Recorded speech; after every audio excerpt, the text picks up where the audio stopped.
The wagon wheels kicked up dust as Josephine Whitmore watched her family's homestead disappear behind the Colorado hills, her mother's final words still burning in her ears like a brand on fresh cattle hide. At 28 years old, unmarried, and now unwelcome in her own home, she clutched the small carpet bag containing everything she owned in this world and tried not to let the tears fall as the stagecoach driver called out their arrival into Aurora, Colorado. The mountain town sprawled before her in the late afternoon sun of 1882, all wooden storefronts and dusty streets with the Rocky Mountains rising like ancient sentinels in the distance. Josephine had never felt so alone in her entire life. Her father had died 3 years ago, and her mother had remarried a stern man named Crawford, who made it clear he would not support a spinster stepdaughter who brought shame to the family name. When her younger sister married at 18 last month, her mother had finally spoken the words that shattered Josephine's world. "You are too old, Josephine. No decent man wants a woman of your age. You have brought embarrassment upon this family long enough. You must leave and make your own way." The stagecoach lurched to a stop outside the Aurora Hotel, and Josephine climbed down on shaky legs. She had $43 to her name, the small inheritance her father had left her that her stepfather could not legally touch. It would not last long. "Miss, you need help with your bag?" The driver looked at her with something approaching pity, and Josephine straightened her spine. "No, thank you, I can manage." She walked into the hotel with her head high, though her heart hammered against her ribs. The lobby smelled of tobacco smoke and coffee, and a tired-looking woman behind the desk looked her over with shrewd eyes. "Room for the night is $2. That includes breakfast." Josephine counted out the coins carefully. "I will take it for 3 nights, please, and I wonder if you might know of any employment opportunities in town?" The woman's expression softened slightly. "What can you do?" "I can read and write. I kept my father's books for his mercantile business. I can sew, cook, clean, teach children their letters." Josephine tried to keep the desperation from her voice. "Mrs. Henderson at the school might need help. Her health is not what it was. Try there tomorrow morning." The woman handed her a key. "Room 7, top of the stairs. You look like you could use a hot meal. Dining room serves until 7. Josephine thanked her and climbed the narrow stairs, her legs aching from the long journey. The room was small but clean, with a narrow bed, a washstand, and a window overlooking the main street. She sat on the bed and finally allowed herself to cry, great heaving sobs that shook her whole body. How had her life come to this? She had not chosen to remain unmarried. There simply had not been many suitable men in her small Kansas town, and the ones who had shown interest had been cruel or drunk or both. She had watched friends marry men who beat them, who gambled away their earnings, who treated them like property instead of partners. Josephine had wanted more than that. She had wanted what her parents had before her father died, a true partnership built on respect and affection. But perhaps she had been foolish to wait. Perhaps any marriage would have been better than being cast out with nowhere to go. She cried until she had no tears left, then washed her face in the basin and tried to make herself presentable. Her traveling dress was wrinkled and dusty, her dark hair escaping from its pins, but she had no energy to fix it. Instead, she lay down on the bed fully clothed and fell into an exhausted sleep.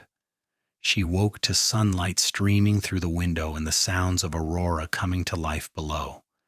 For a moment she forgot where she was, then reality came crashing back. She sat up, her dress hopelessly wrinkled now, and set about making herself presentable. She had one other dress in her bag, a serviceable gray cotton that she changed into after washing thoroughly at the basin. The dining room was nearly empty when she went down, just a few men eating eggs and bacon at a corner table.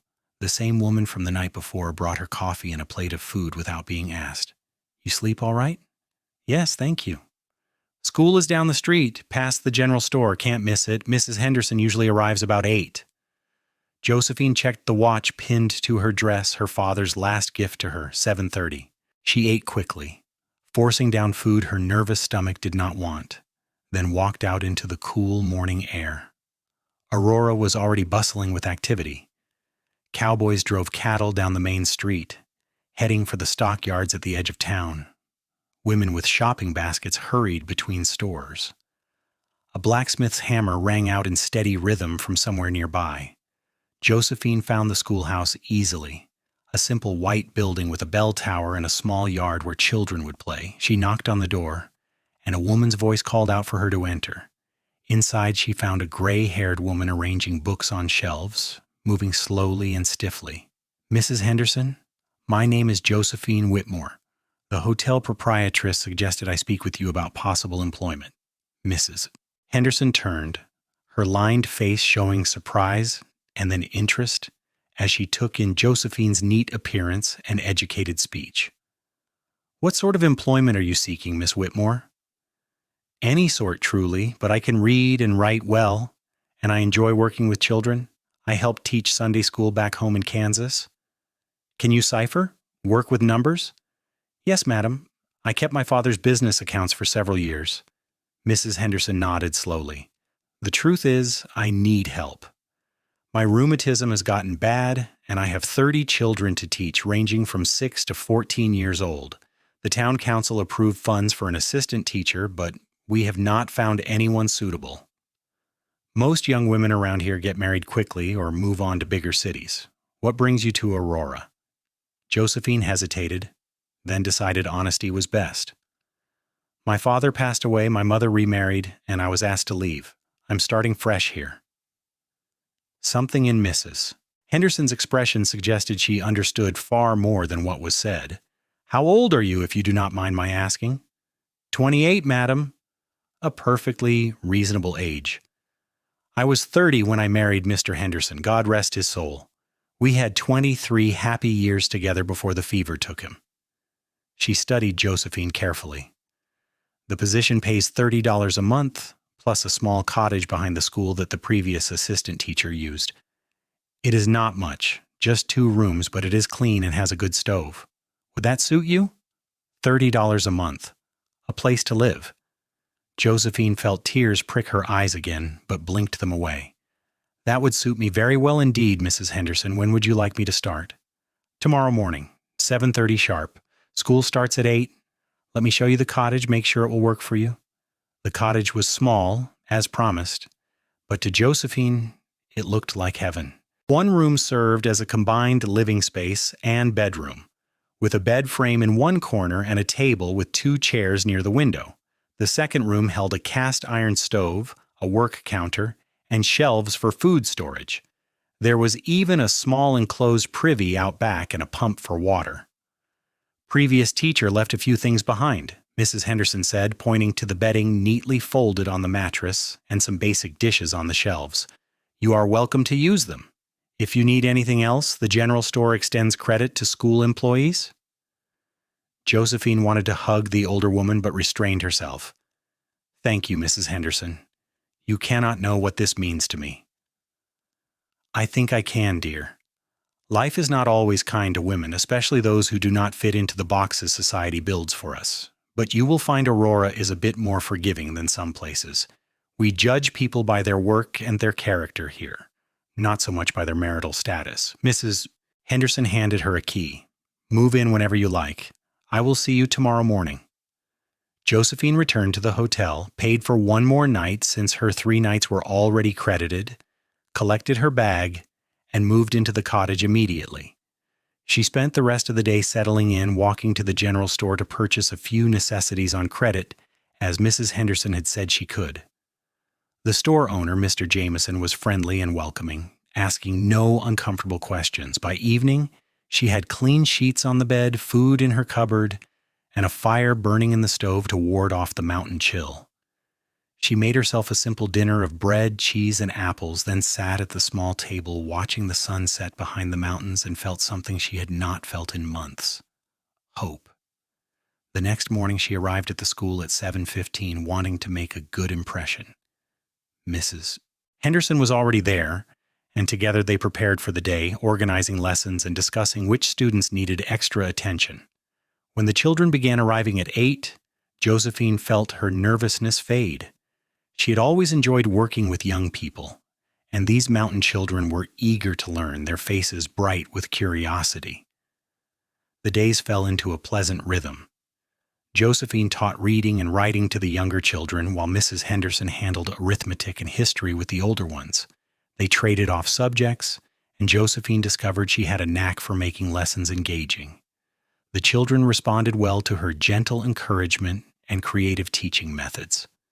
3 weeks passed, and Josephine began to feel she might actually build a life in Aurora. She attended church on Sundays, where she was welcomed warmly. Several women invited her to their homes for tea, and she began to make friends. No one seemed to care that she was unmarried at 28. In fact, several women in town were in similar situations, widows or spinsters who had made their own way in the world. It was on a Thursday afternoon in late September when everything changed. The children were having their lunch break in the schoolyard when a commotion arose in the street. Josephine looked up from the arithmetic papers she was grading to see several cowboys riding into town, driving a small herd of horses toward the livery stable. One of the cowboys caught her attention immediately. He sat tall in the saddle with broad shoulders and a confident bearing, his dark hair visible beneath his hat. Even from a distance, there was something striking about him, a natural authority in the way he moved and gestured to the other men. "That is Hayes Woodward," Mrs. Henderson said, coming to stand beside her at the window.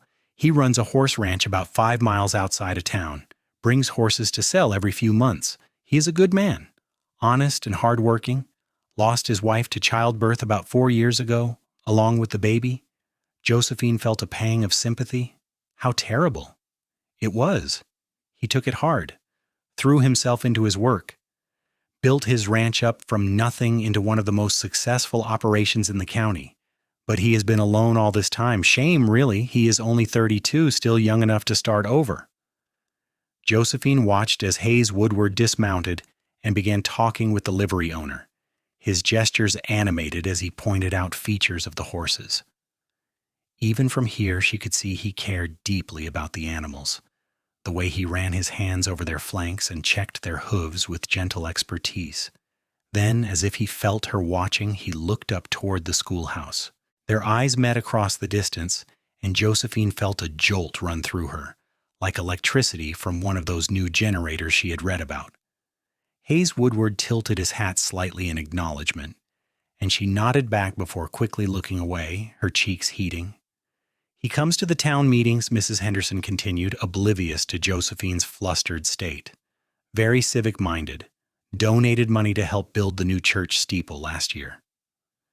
Josephine forced her attention back to the arithmetic papers, but she found her gaze drifting to the window several more times that afternoon, watching as Hayes Woodward conducted his business.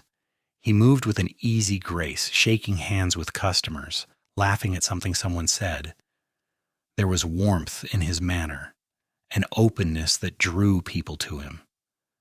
"Stop it," she told herself firmly. The last thing she needed was to develop foolish romantic notions about a man she had never even met.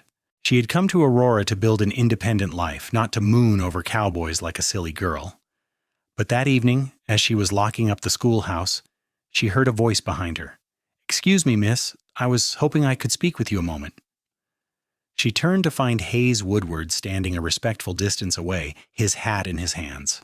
Up close, he was even more striking than she had thought, with strong features, kind brown eyes, and the sun-weathered skin of a man who spent his life outdoors. "Yes?" Her voice came out steadier than she felt. "I am Hayes Woodward. I run a horse ranch outside of town." He had a deep, pleasant voice with a hint of Texas drawl. "I was wondering if the school might need any help with supplies or repairs before winter sets in. I try to contribute where I can, and I know teachers often have to pay for things out of their own pockets." Josephine was taken aback by the offer. "That is very generous of you, Mr. Woodward. I will certainly speak with Mrs. Henderson about it." "Just Hayes, please." He smiled, and the expression transformed his face, softening the hard lines and bringing out a dimple in his left cheek. I saw you watching the horses earlier. Do you ride? I did when I was younger.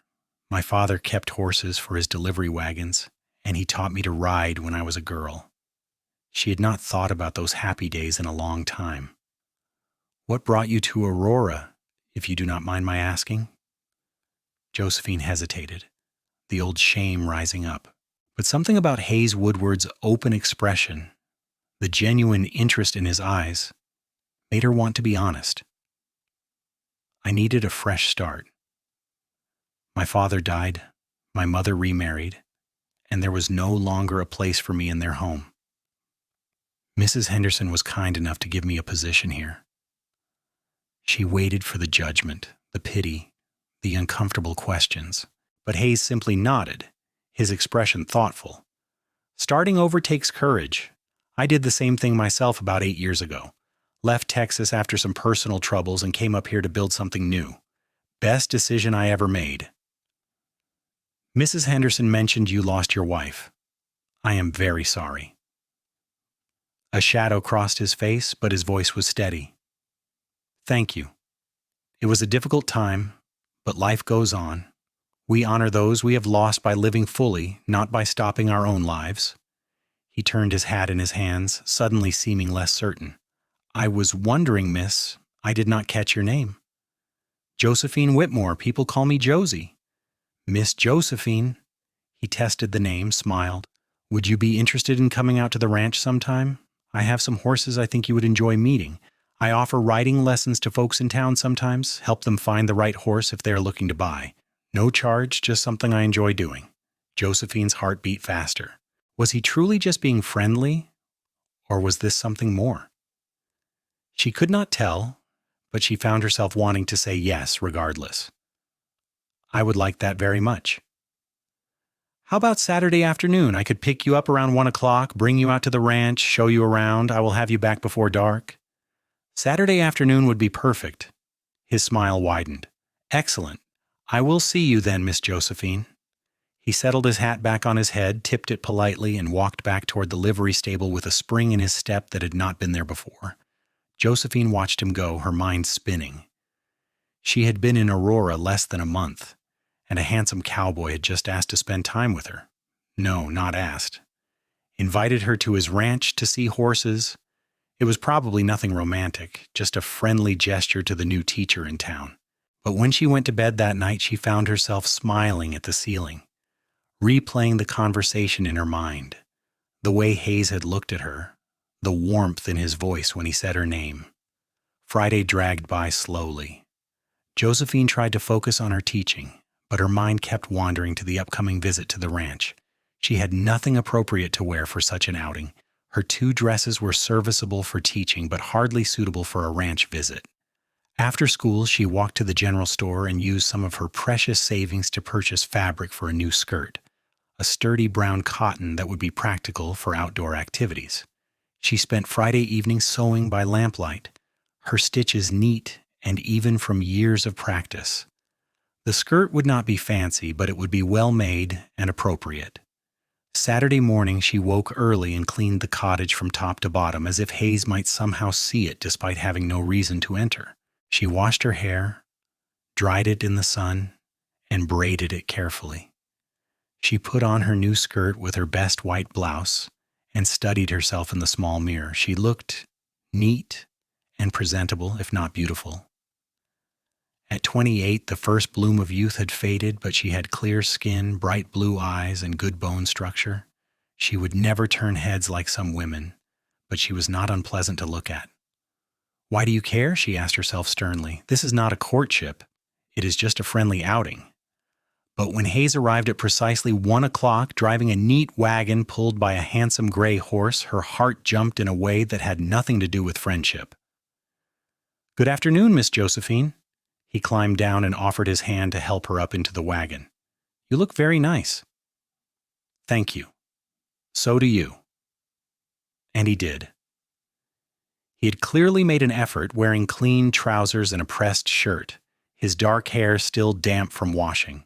He smelled of soap and leather, and something else, something masculine and appealing that made her very aware of his proximity as they sat side by side on the wagon seat.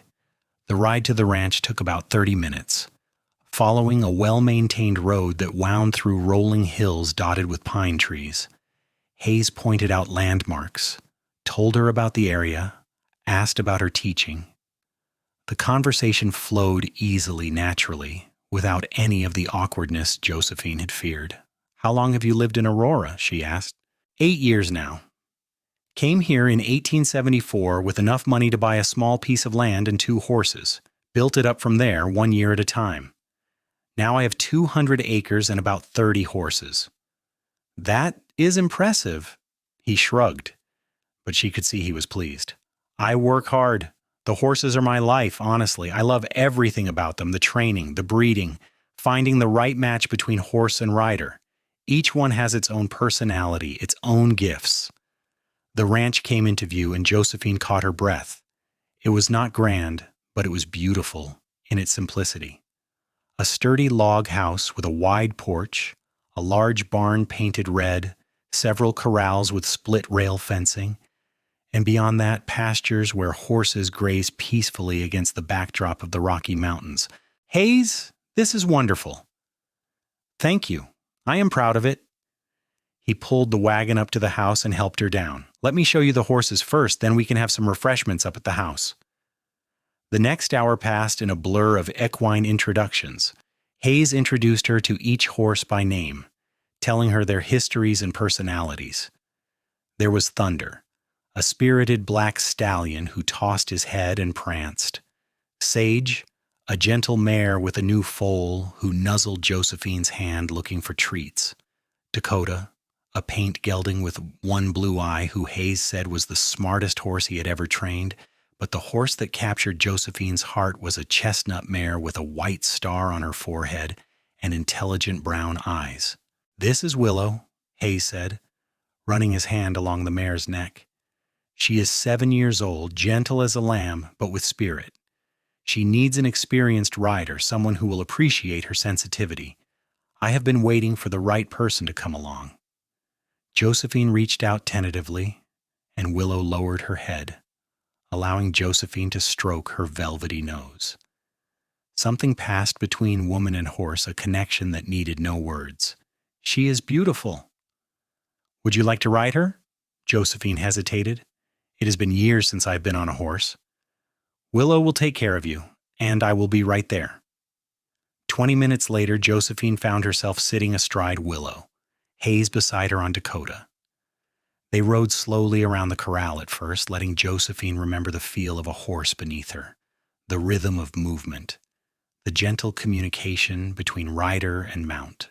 It came back more quickly than she expected, muscle memory from her girlhood rising to the surface.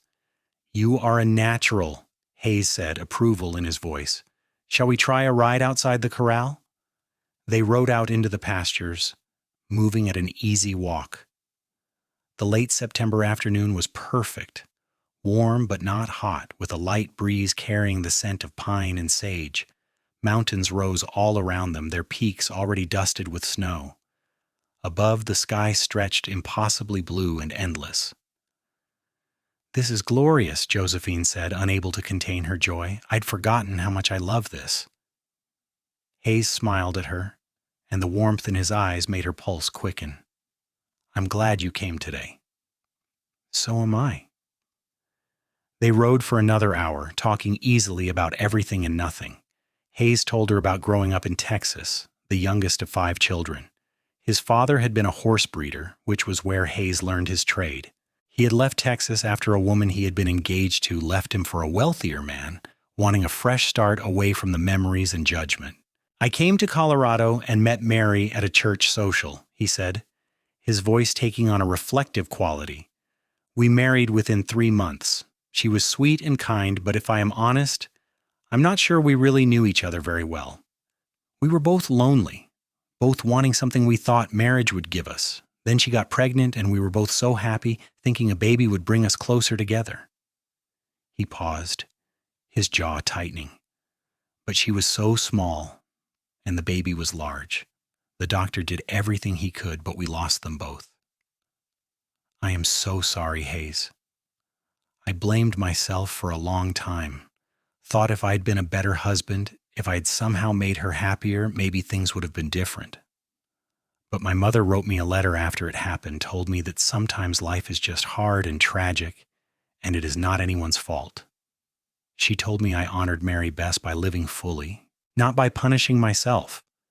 He looked at Josephine. I am telling you this because I want you to know I am not carrying a torch for a lost love. I grieved and I moved forward. I am not looking for someone to replace Mary. I am looking for something entirely new. The implication hung in the air between them, and Josephine felt her breath catch. I understand. Your turn. Tell me why your family really sent you away. Josephine stiffened, the old pain rising up. But Hayes's expression was open, non-judgmental, simply waiting. And something in her wanted to tell him, wanted him to know the truth. I am 28 years old and unmarried. In my mother's eyes, and in the eyes of our community, that makes me a failure and an embarrassment.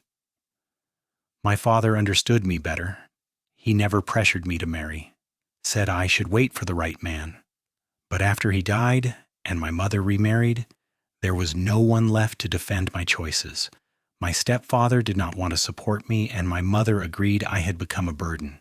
They told me I was too old, that no decent man would want me, and that I should leave so as not to hinder my younger sister's marriage prospects. That is cruel.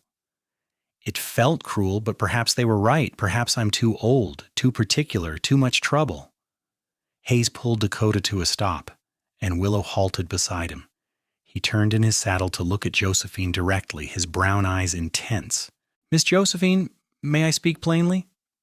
Please do. Your family was wrong, dead wrong. You're not too old, not even close. You are a beautiful, intelligent, accomplished woman in the prime of her life.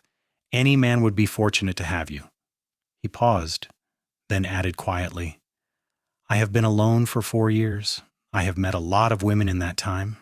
Nice women, pretty women. But I have not felt drawn to any of them the way I felt drawn to you the moment I saw you standing in that schoolhouse window. There was something about you, a strength and grace that caught my attention immediately. I asked around town, found out you were new, that you were the assistant teacher, and I knew I had to meet you.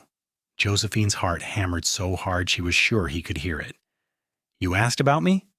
I did. And everything I learned made me more interested, so I used the excuse of the school supplies to come talk to you. And the moment we started speaking, I knew I wanted to know you better. So no, Josephine, you are not too old.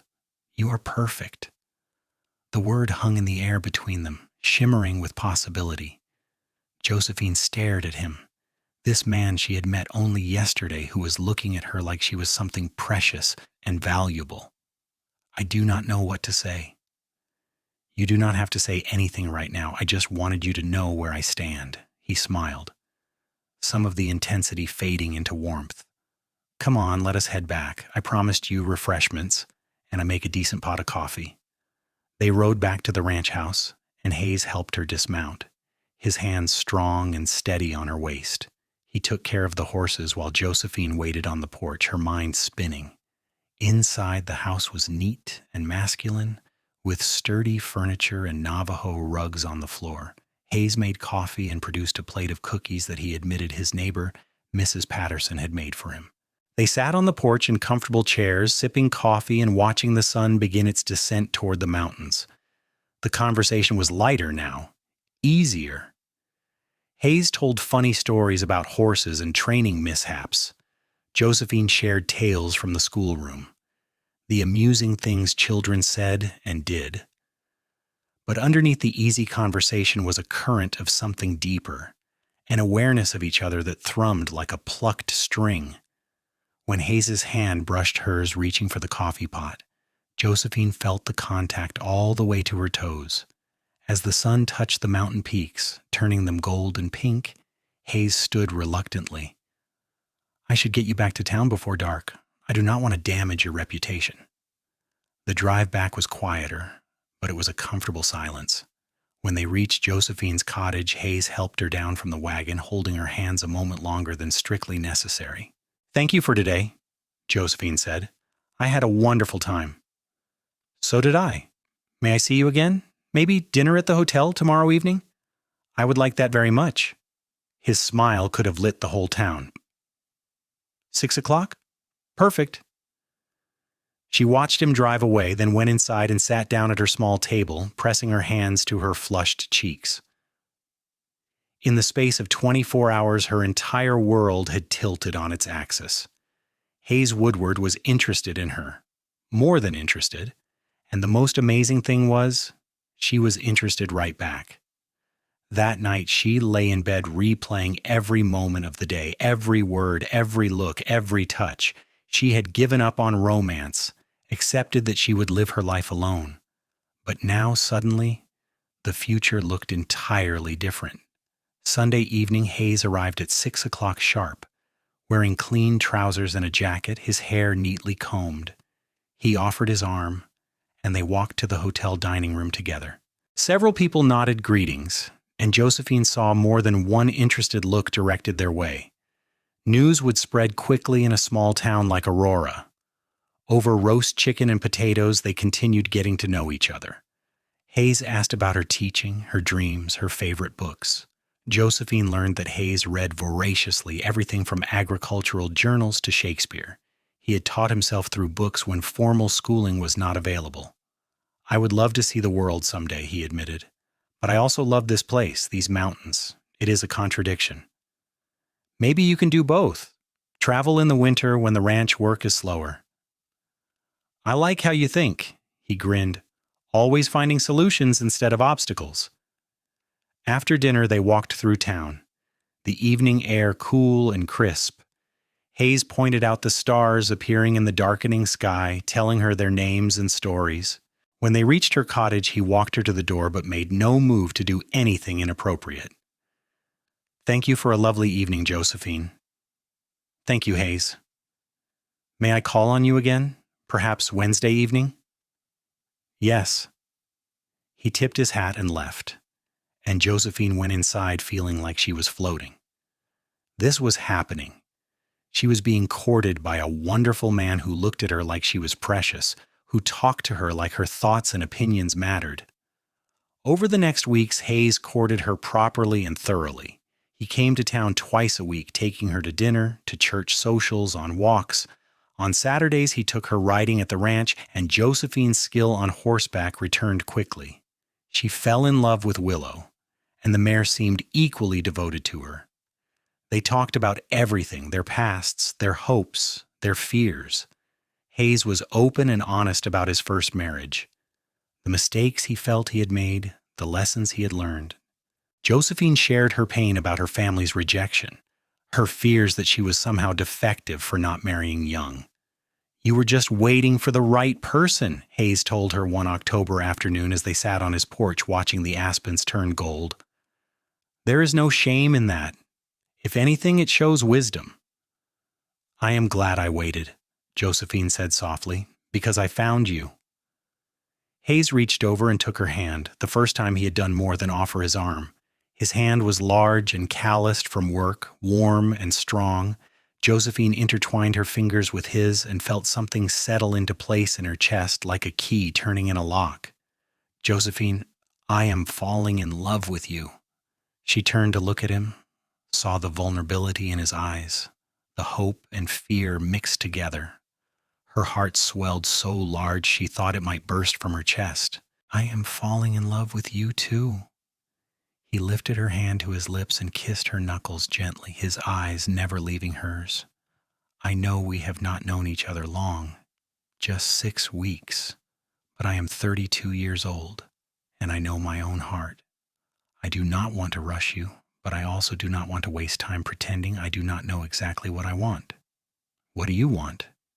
You, a life with you, marriage, partnership, building something together, children, if we are blessed with them, growing old together on this ranch, watching the seasons change, working side by side.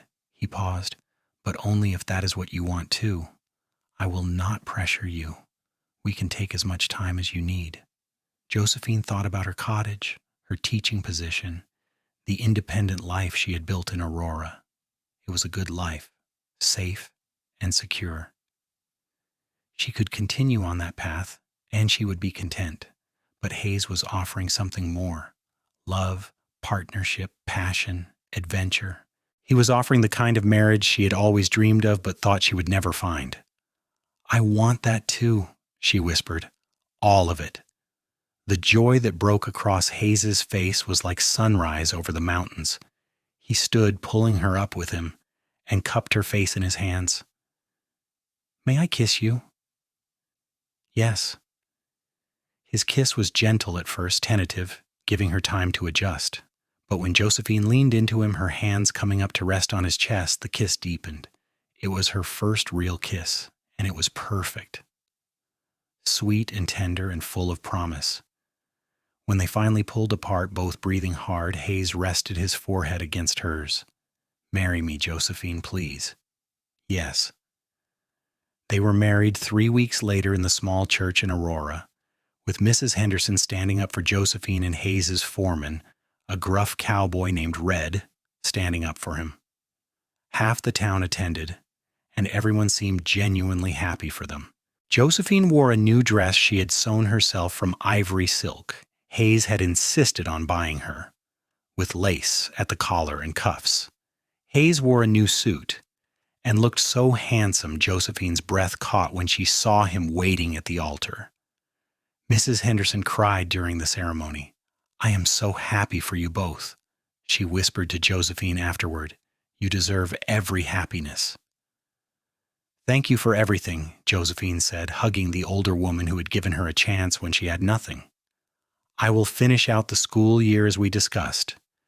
They had agreed Josephine would continue teaching until June, traveling into town each day while Hayes worked the ranch.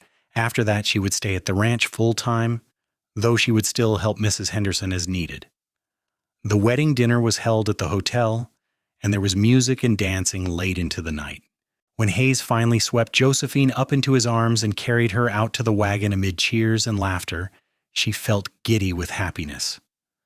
The ride back to the ranch in the moonlight was quiet, both of them a bit nervous now that the moment had arrived. But when Hayes carried her over the threshold of the house and set her down gently, when he cupped her face in his hands and kissed her with such tenderness and love, Josephine's nervousness faded. "I love you, Mrs. Woodward." "I love you too."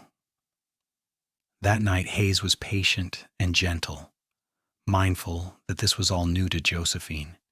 He made her feel cherished and desired, beautiful and precious.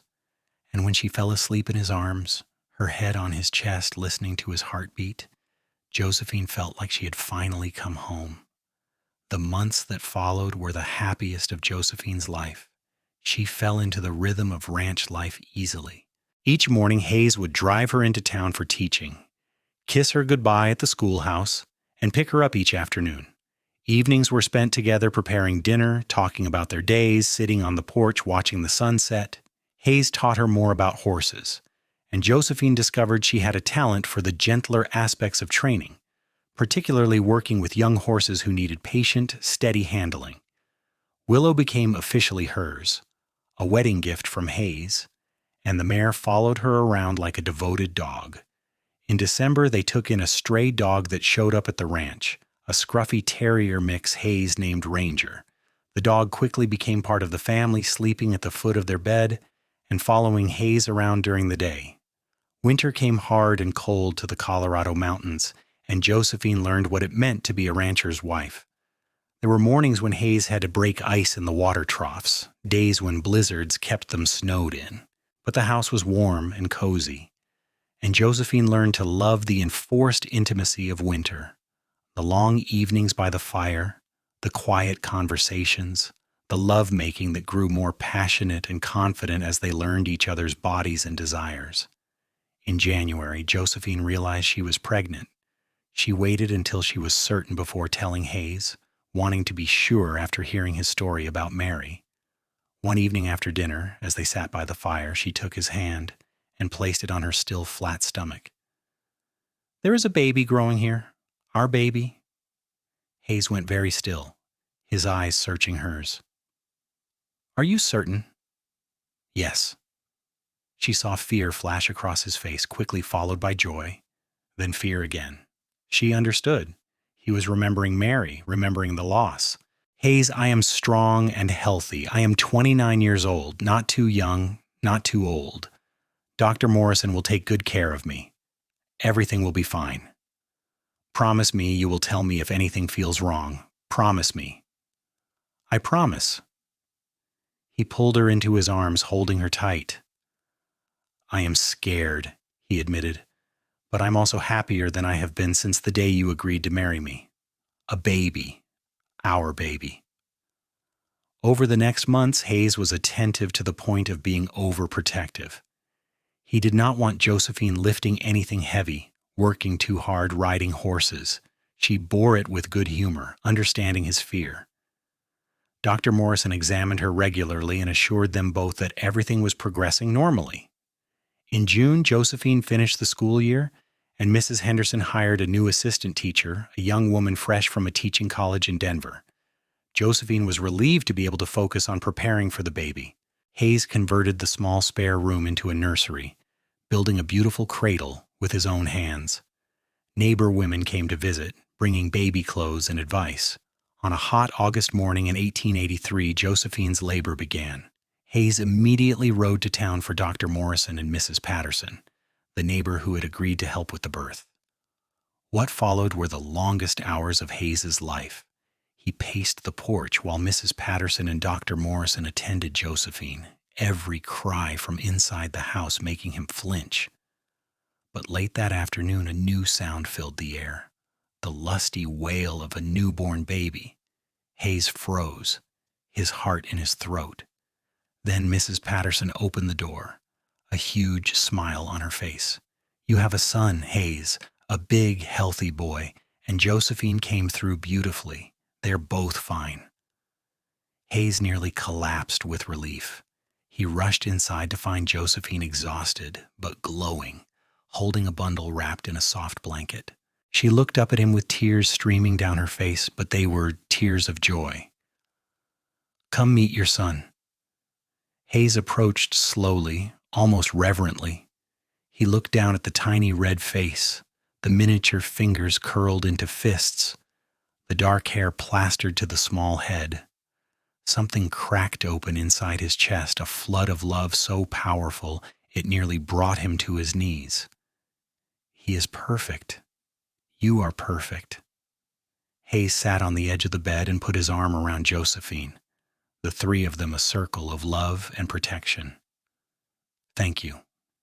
Thank you for him, for staying safe, for everything.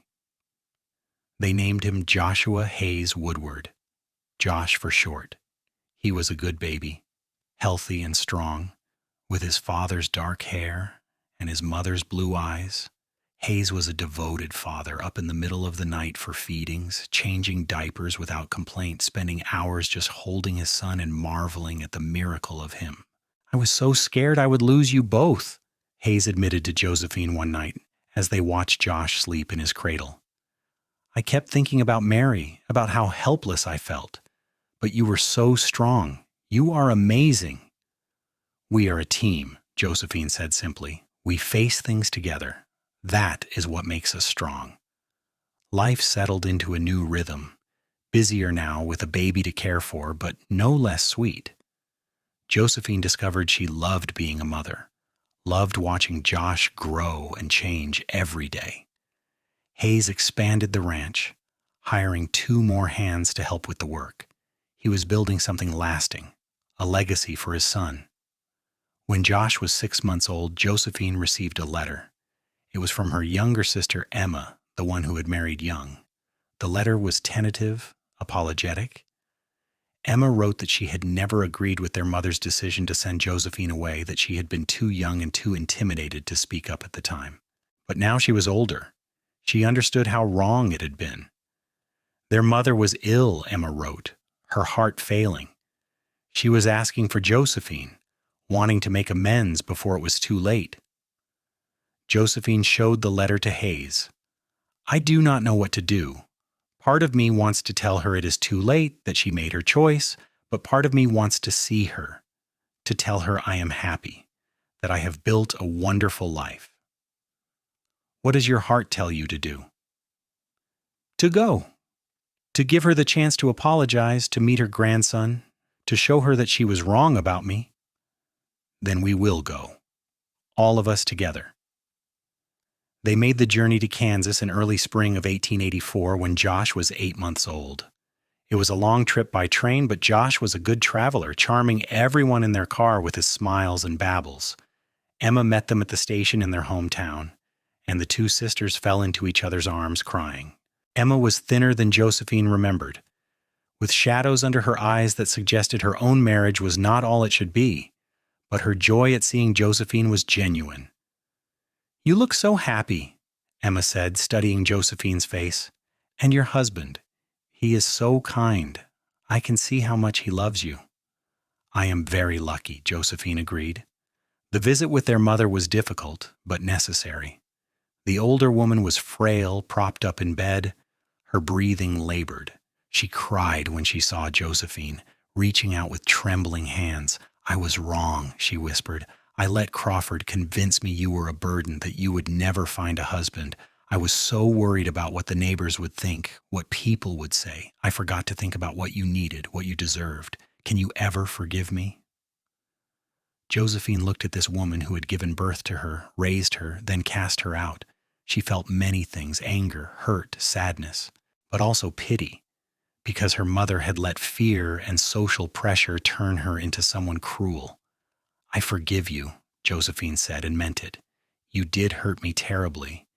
But if you had not sent me away, I would never have gone to Aurora. I would never have met Hayes, never have had Josh.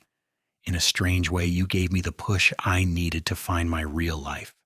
Her mother cried harder, clutching Josephine's hand. "Thank you. Thank you for being kinder than I deserve." They stayed 3 days, then returned to Colorado and the life they had built. Josephine felt lighter somehow, as if a weight she had been carrying had finally been set down. She had faced her past, made peace with it, and now she could fully embrace her future. Over the next years, the ranch prospered and the family grew. Josephine gave birth to a daughter in 1885, a tiny thing with Hayes's brown eyes and Josephine's smile.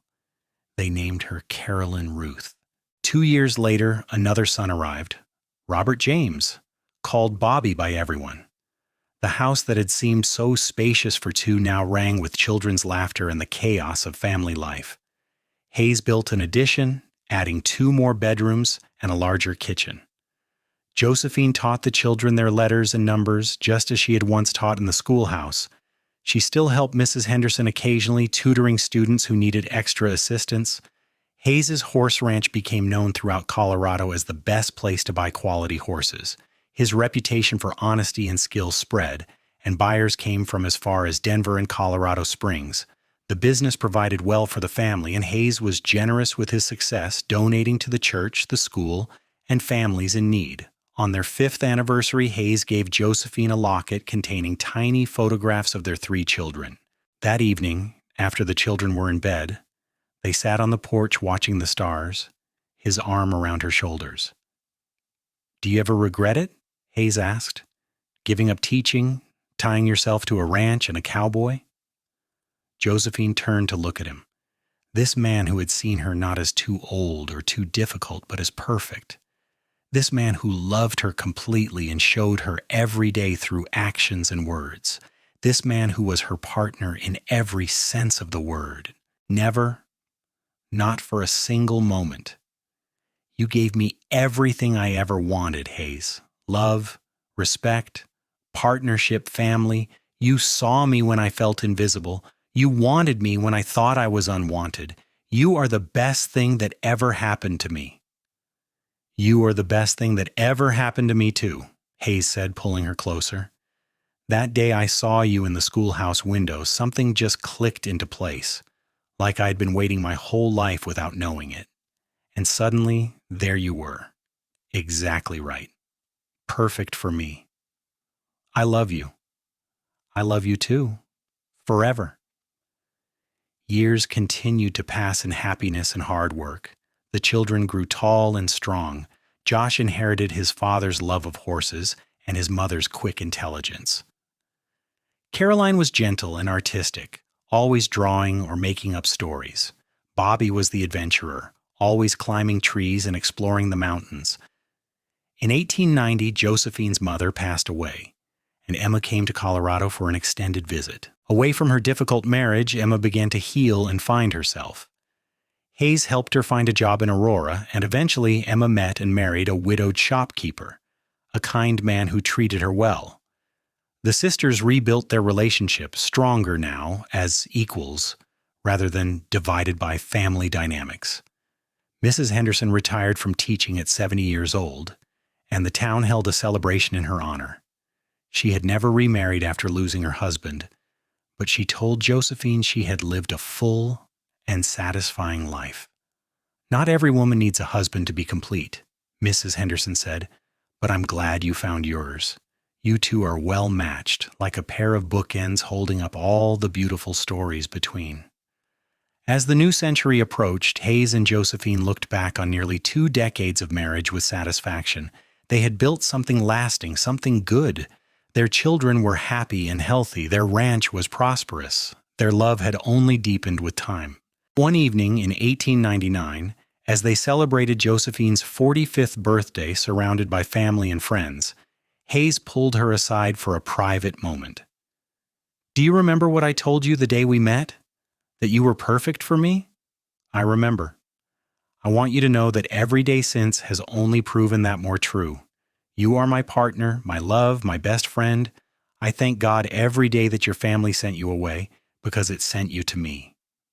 Josephine leaned up to kiss him.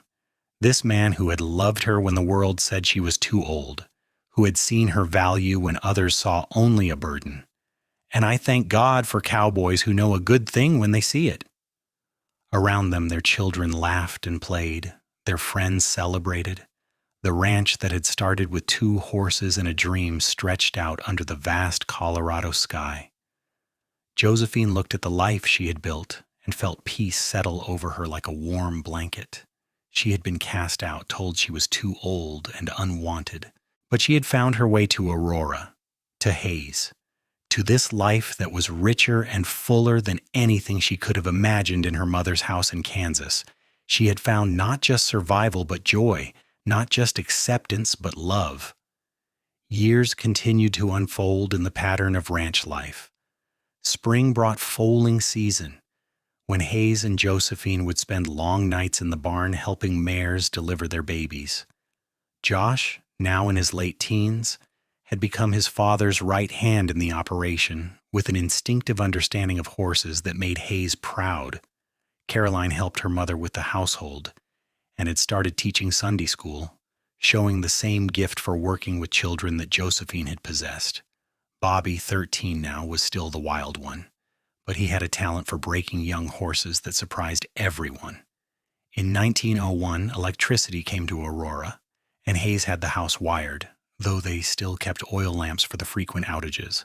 The children marveled at electric lights, but Josephine sometimes missed the softer glow of lamplight in the evenings. That fall, Josh announced he wanted to study veterinary medicine. Hayes and Josephine scraped together the money to send him to a college in Denver, proud but missing him terribly when he left. The house felt emptier without his steady presence, but life went on. In 1903, Caroline married a young lawyer who had moved to Aurora to start his practice. The wedding was held at the ranch with half the town in attendance. Josephine cried as she watched her daughter dance with her new husband, remembering her own wedding day 20 years earlier. "Time goes too fast," she told Hayes that night. "It does, but we have made good use of it." He pulled her close. "And we still have more years ahead. Bobby is still home, and Josh will be back after he finishes school. We will have grandchildren before we know it." He was right on both counts. Josh returned to Aurora in 1904 as a certified veterinarian, setting up practice in town but spending much of his time at the ranch. And in 1905, Caroline gave birth to a daughter, making Hayes and Josephine grandparents for the first time. Holding her granddaughter, a tiny thing named Josephine after her, Josephine felt the circle of life completing itself. She thought about that frightened, hurt woman who had arrived in Aurora 23 years ago with nothing but $43 and a broken heart. She could never have imagined this future, this abundance of love and family. Bobby married in 1907, wedding a rancher's daughter from a neighboring spread. The two ranches began working together on various projects, and Bobby split his time between both properties. The house was quieter now with all the children grown, but it was frequently filled with grandchildren as the family expanded. In 1910, Hayes and Josephine celebrated their 25th anniversary. Their children organized a huge party, with friends coming from all over Colorado to celebrate. There was dancing and food and speeches. When Hayes stood to say a few words, Josephine saw the boy he must have been mixed with the man he had become, still handsome despite the gray in his hair and the lines around his eyes. 25 years ago, I saw a beautiful woman standing in a schoolhouse window, and I knew immediately she was special. I am the luckiest man alive because she agreed to take a chance on a cowboy with nothing but horses and dreams. Josephine, you have made my life better in every possible way. You are still perfect for me, and you always will be. Here is to 25 more years. Everyone cheered and clinked glasses. Josephine stood and moved to Hayes's side, taking his hand. When I came to Aurora, I thought my life was over. I thought I was too old, too unwanted, too late for happiness. But Hayes saw something different. He saw possibility. He saw me, really saw me, in a way no one ever had before. These 25 years have been the greatest adventure of my life. I love you more today than I did on our wedding day, and I will love you more tomorrow than I do today. They kissed to loud applause, and the party continued late into the night.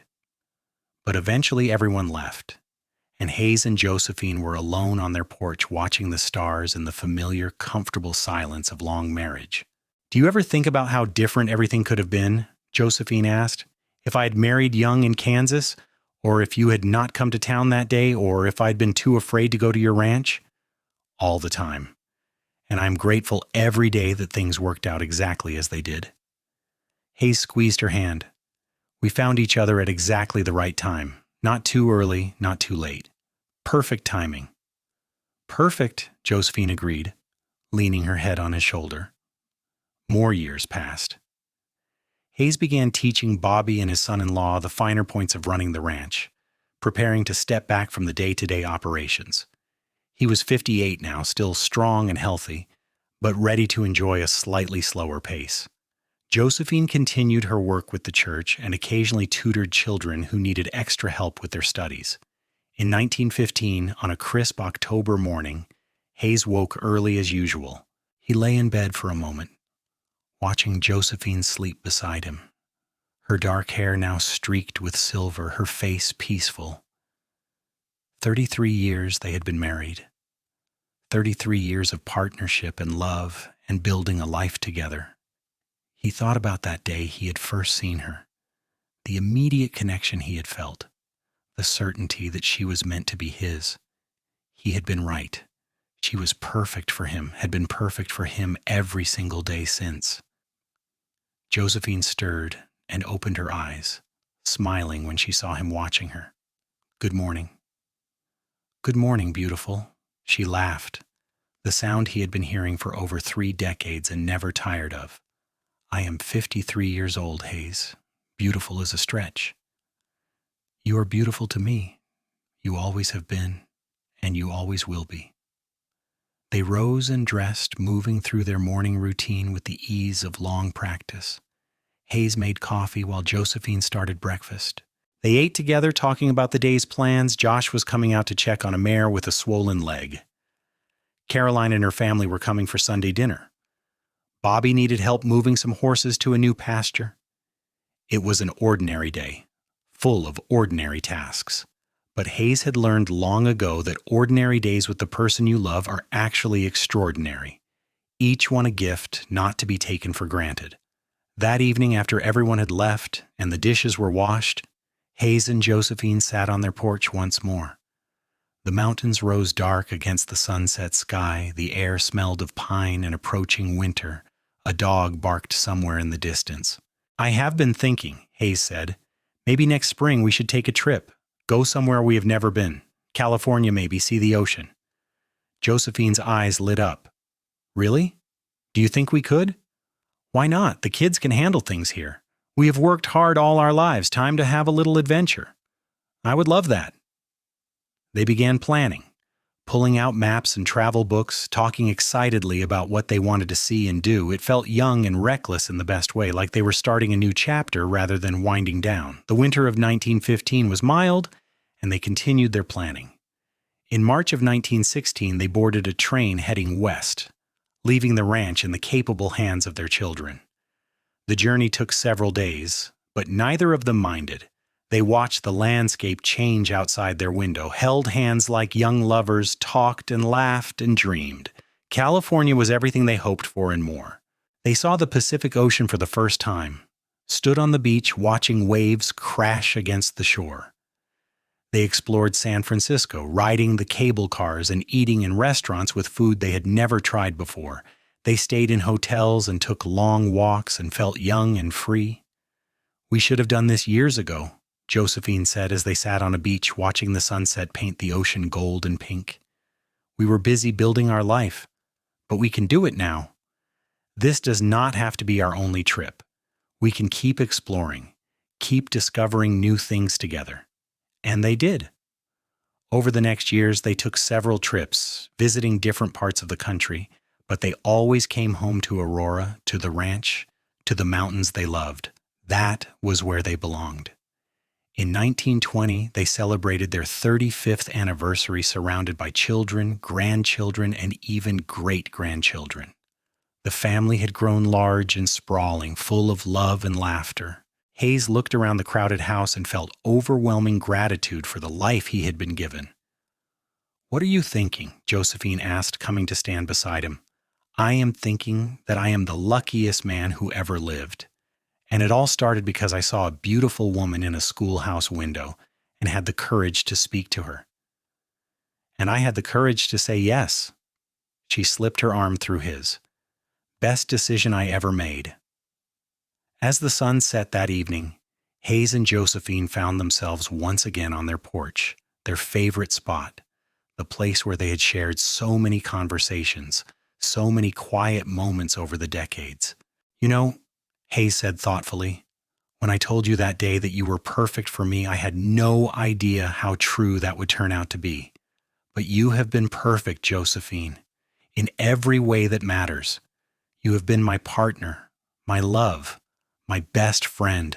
You have made every day better just by being in it." Josephine felt tears prick her eyes, but they were happy tears. "You saved me, Hayes. When I thought my life was over, when I thought I was worthless and unwanted, you saw my value. You gave me love and respect and a partnership I never dreamed possible. These years with you have been the greatest gift of my life." They sat in comfortable silence as stars began to appear, the same stars they had watched together for 35 years.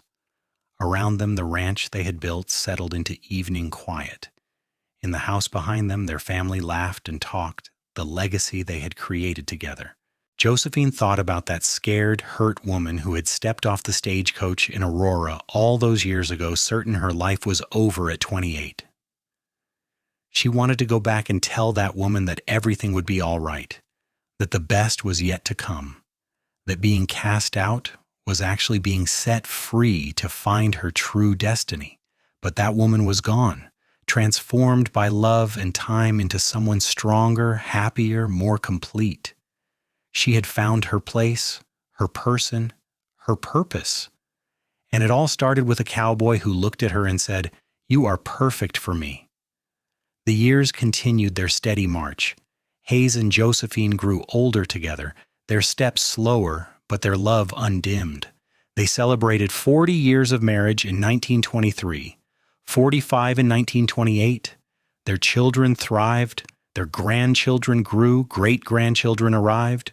The ranch passed into the next generation's hands, but Hayes and Josephine remained fixtures there, advisors and storytellers, the foundation upon which everything else was built. On a warm summer evening in 1935, they sat on their porch as they had done thousands of times before.